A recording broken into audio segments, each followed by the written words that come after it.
Anyway, so does anybody really believe that Weyerhaeuser is going to stop deforesting because we ask nicely? And does anybody think that Monsanto is going to stop Monsantoing because we ask nicely? And false hopes bind us to unlivable situations, and they blind us to real possibilities. I mean, that was what kept the Jews in line. You know, the false hope that if they are just good enough, perfect enough, that the dreadful won't happen. But I don't want to just bash false hope. I actually want to bash hope, too. I was at a talk last spring, and I was just doing my fun little bashing hope thing, and somebody said, in the audience said, so can you define hope, please? I was like, oh, shit, I've never done that. I mean, I've been bashing it for years. I have no idea what it is. And so I asked the audience, can you come up with a definition of hope? And they did, and it was a great definition. Hope is a longing for a future condition over which you have no agency. Because I don't hope I'm going to eat something this evening. They say males are afraid of commitment. I'm committing to it in public right here. I'm going to eat something tonight. And on the other hand, the next time I get on an airplane, I hope it doesn't crash. I have no control over that. So the point is, if you say, I hope that salmon survive, what you're doing is you're acknowledging that you're fundamentally powerless. I don't hope that coho and Chinook salmon survive. Once again, I will do what it takes to make sure they survive. If they want to go extinct because they don't like how they're being treated, I will say goodbye and I will miss them. But if they don't want to go extinct, they're not going to go extinct because I won't allow it to happen. I mean, it's really simple. What we need to do if we want to make sure salmon don't go extinct, once again, as long as they don't want to go extinct, and who could blame them, frankly, is we need to take out dams, we need to stop deforestation, we need to stop global warming, and we need to stop commercial fishing. And those are all very straightforward technical tasks. If this were space aliens doing it, 1, 2, 3, 4, done deal.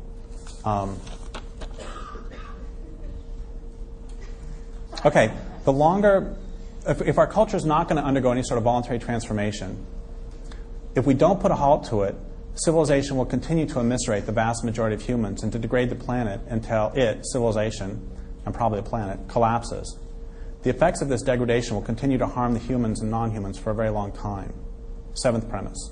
The longer we wait for civilization to crash, or the longer we wait before we ourselves bring it down, the messier will be the crash. And the worst things will be for those humans and non-humans who live during it and for those who come after. If somebody would have brought down civilization, whatever that means, 150 years ago, the people in this region would still have a lot of salmon to eat.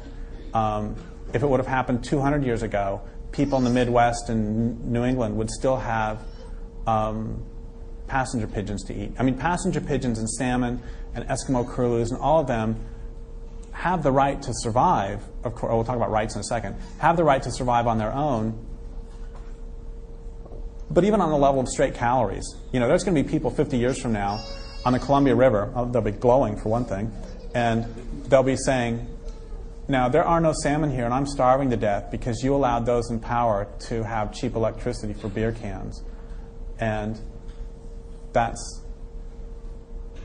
not a legacy, once again, I'm willing to bear. The longer we wait, if somebody would have brought down civilization, whatever that means, 80 years ago, there wouldn't be dioxin in every mother's breast milk. The longer we wait, the worse that's going to be. 8th premise. The needs of the natural world are more important than the needs of our economic system. I'll say that again. The needs of the natural world are more important than the needs of our economic system. Can you imagine any politician saying that? It's just it's absolutely absurd.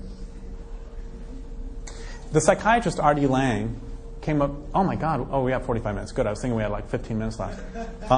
Anyway, the psychiatrist R.D. Laing came up with the 3 rules of a dysfunctional family, which are also the 3 rules of a dysfunctional culture. Rule A is don't.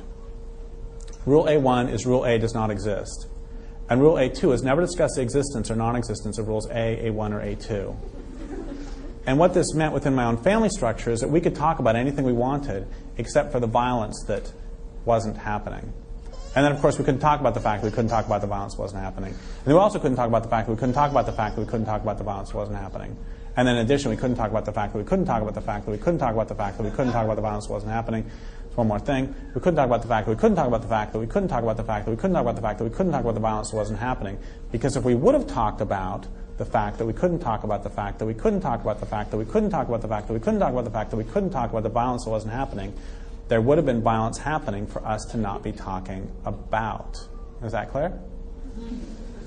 And on the larger social scale, we can talk for years about whether the president did or didn't get a blowjob, but we can't talk about the corporations that are killing the planet.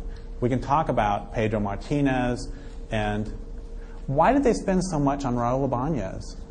I mean, I think he's pretty good, but in one good year, and he gets, what is it, $4 million or something? It's insane. I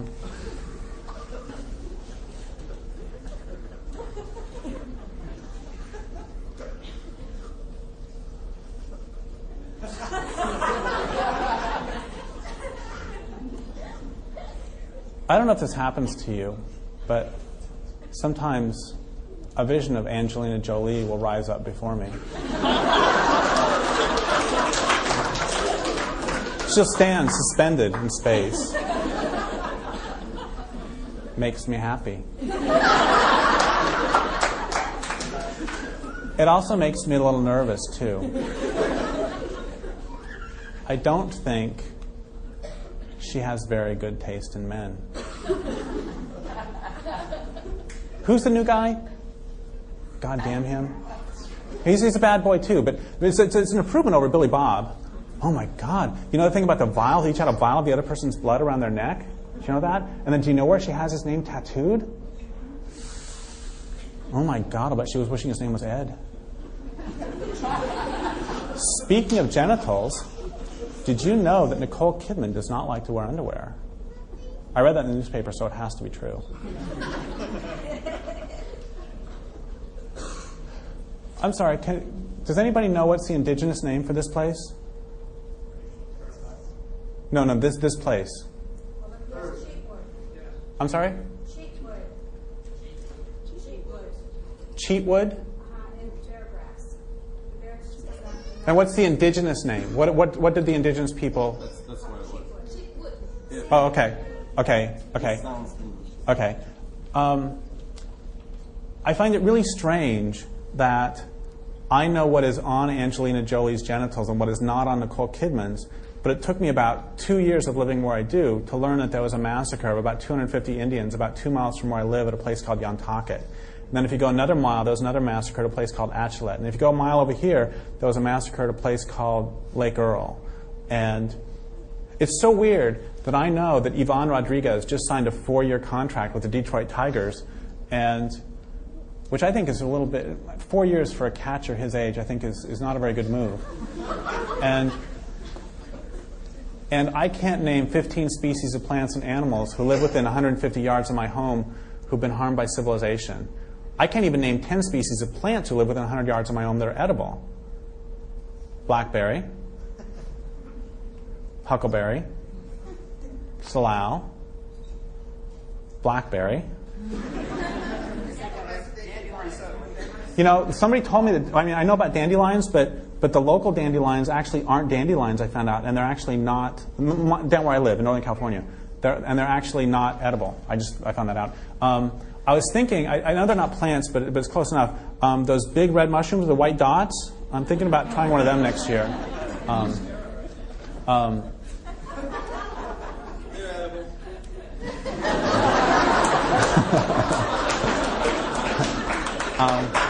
Well, there's lots of them, so yeah, I could probably survive all winter on them. Anyway, and they do have bites out of them, by the way. I'm thinking it's probably little rabbits or something. Anyway, I think it's really weird. Oh, and it's not just the Artie Lang's rules that make it so we don't pay attention to the things. And we're talking about the vacuuming of the oceans. We're talking. Oh, here we go. Here's a little quiz. So seeing patterns is supposed to be one form of intelligence. I'm going to throw out this pattern. We'll see if we can recognize the pattern in less than 6,000 years. Okay. So when you think of a rack, is the first thing you think of like cedar forests that are so thick that the sunlight never reaches the ground? That's actually what I think of. The first written myth of this culture is that Gilgamesh went out and cut the forests of what is now Iraq. And then we think of Saudi Arabia, and the first thing you think of course, is dense oak forest, right? And then you go a little bit further west to like Lebanon, you think of cedars. I mean, they've got one on the flag. And then Israel, I talked to this guy from Israel a couple years ago, and I said, do you have trees in Israel? And I don't know, I've never been there. And he said, yeah, we water them one by one. And Greece had lions and was heavily forested. Italy was heavily forested. When you think of North Africa, Libya, I mean, I think of just dense forests immediately. As this culture has metastasized across the globe, it's been deforesting its way all around. There's a great line by Plato, I believe it is. Plato observed, what now remains of the hills, compared with what then existed, is like the skeleton of a sick man, all the fat and soft earth having wasted away, and only the bare framework of the land being left. There are some mountains which now have nothing but food for bees, but they had trees not very long ago. It's like I just read not very long ago that there was some king in England, like 13th century or something, outlawed dams because they kill salmon. And nowadays, I mean, the frickin' Power Planning Council is still studying whether dams kill salmon. It's all pretty pathetic. Pretty bobo pathetic.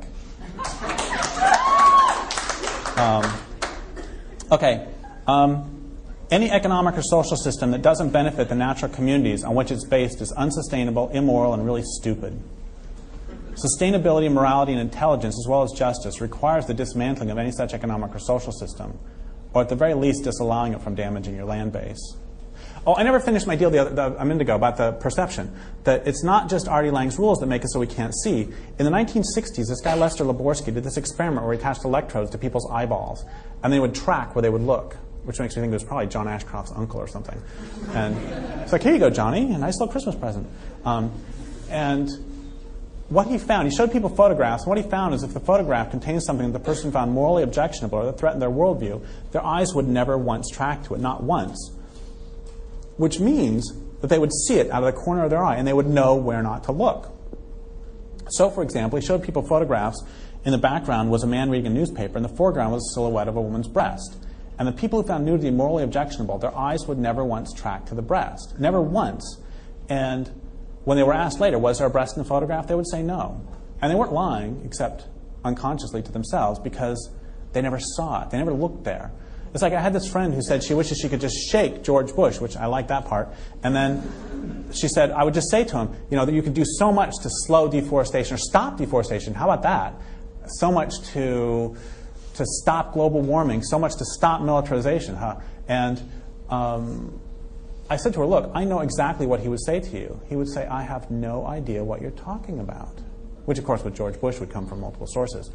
And it's like the head DEA guy in Colombia several years ago. His wife was arrested for smuggling drugs in the United States. And the story they told was that she was doing lines of cocaine in front of him, and he would walk through the room and never see it. It's possible that this was a story they told to keep him out of prison. It's also possible that it would have been so threatening to his perception of their marriage that he could not see it. He absolutely couldn't see it. We don't have to go. We do this all the time. I mean, I don't know if I'm the only person in this room who's ever been in a really shitty relationship.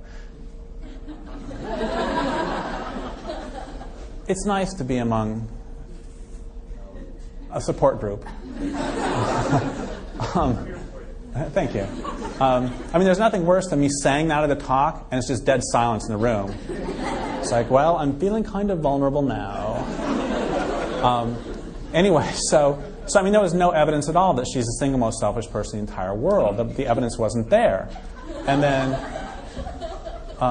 you may have dated the same woman. And then when any of my friends would attempt to point this out to me, I would say, why are you trying to ruin my perfect relationship? And then when the thing's over, it's like, oh my God, how did I not see that? And so once again, we do that. That's how we can have 80% of us have had someone we love killed by cancer, and we still just soldier on.